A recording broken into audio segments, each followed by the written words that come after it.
Hi, this is Matt McIntosh, and this is going to be video 2 of 4.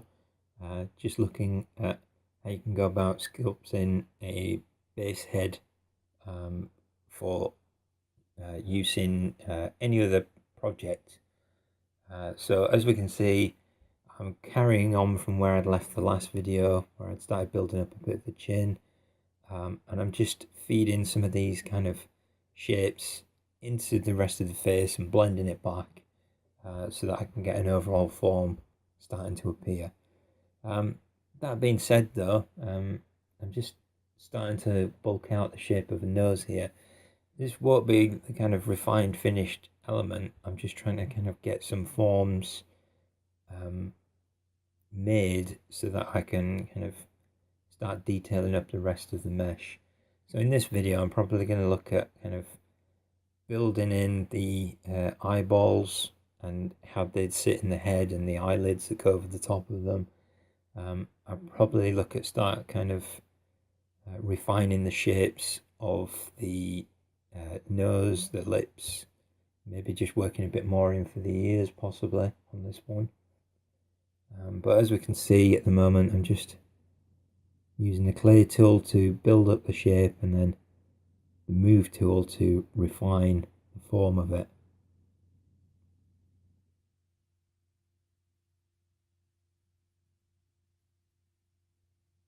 As it stands from the previous video, I've not actually used anything other than move, smooth and the clay tool to actually build anything.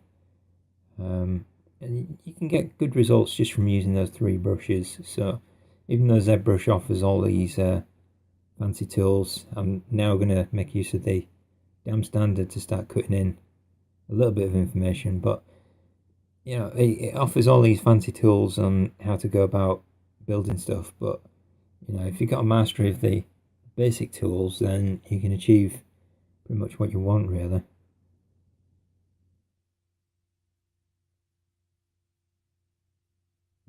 The damn standard is pretty good for, you know, cutting increases, but it's very good for stuff like the crow's feet on the corners of eyes, or you know, cutting in the nasolabial fold, or the corners of the mouth. Later on you'll see how I've used it to actually create folds in skin, so it can be quite a useful tool just to refine details and stuff. So definitely kind of use that in your work, but use it sparingly. Otherwise it just looks like your character's had a fight with a cat and lost. Okay, he's got a bit of a Desperate Dan chin going on at the moment, but I will kind of refine that later on. I should probably think about putting in some ears, to be honest. First off though, I'm just going to append in a couple of spheres and scale them down so that I've got some eyes or eyeballs to work with. And if you're stuck with how to actually kind of locate the positioning, maybe use the transparency tool to actually turn it see-through so that you can see whereabouts things need to go.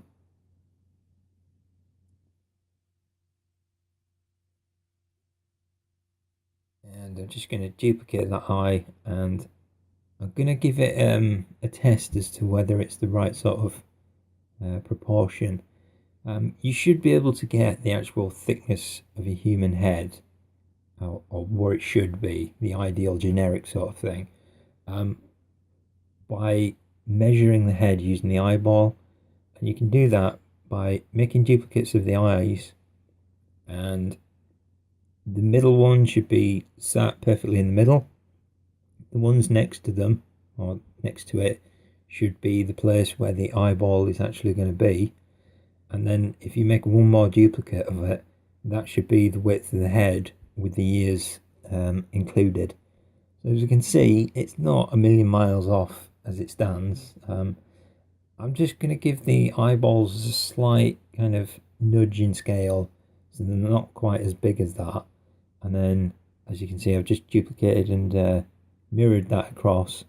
And there we go, I've got my eyeball positions. So if you are kind of wondering how to get the positionings of where the eyeballs should be, maybe use that kind of 5 eyeball wide tool in order to work out where they should go. So once I've got those middle 2 eyeballs, I've moved them back into the head, and I can start building up the shape of the eyelid.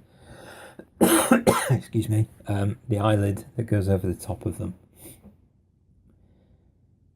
And all I'm doing initially is just using that move tool to get a bit more depth and a bit better position of where the forehead would be. And then once I've got that, I can use the clay tool to start building in both the upper and lower lids. And as you can see, I'm just going over the same spot with a few gentle brush strokes to build up that area. So just feeding that down from the top of the eyelid into the forehead, gone down the front of the bridge of the nose, and then that's gone back down into the lower lid.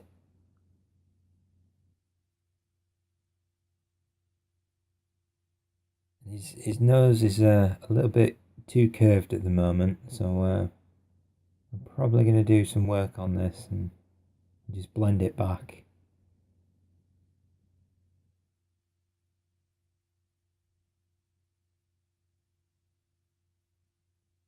Okay, so yeah, I'm just starting to build up the nostrils here on the side of the nose,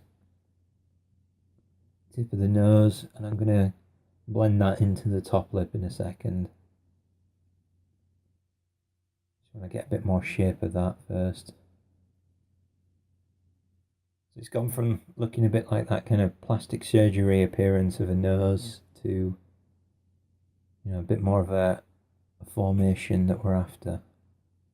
So I can use the move tool to then just pull up the nostrils to give the, you know, the shape that I'm after, and then I can use the move tool to widen the nostrils as well. And then because the curvature of the nose is a bit odd, I'm just going to fill that area in with the clay tool and then feed in from the cheeks and underneath the eyelids into the nose, and then I'll look at blending that back so it's more of a smooth surface. I want to try and get the curvature though, coming up from, you know, the corner of the mouth going up to the top of the nostril. And yeah, there's a bit of a weird shape going on with that nostril, so I'll go back to that in a second. But I'm just feeding the top lip into just underneath the base of the nose, rebuilding this bottom lip. That's a bit on the large side. So what I'm going to do with that is just I'm going to just polish it off a little bit so that it gives it a little bit of a hard edge. Do the same with the top one. And then I'm going to use the move tool to just refine its placement. It's not perfect, and yeah, no, it's not perfect at all. I've just smoothed that away. But you can use that technique to actually kind of give yourself the formation of a lip. The method that I tend to use the most though is to just build it up with clay, potentially give it an edge with either the dam standard or the pinch tool, and that should give it, you know, the appearance of a lip.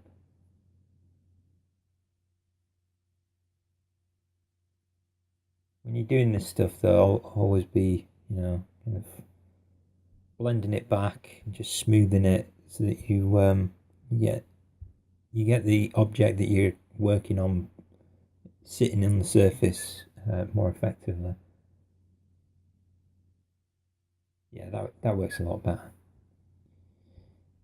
Okay, actually this seems like a good point to pause and go on to the next video.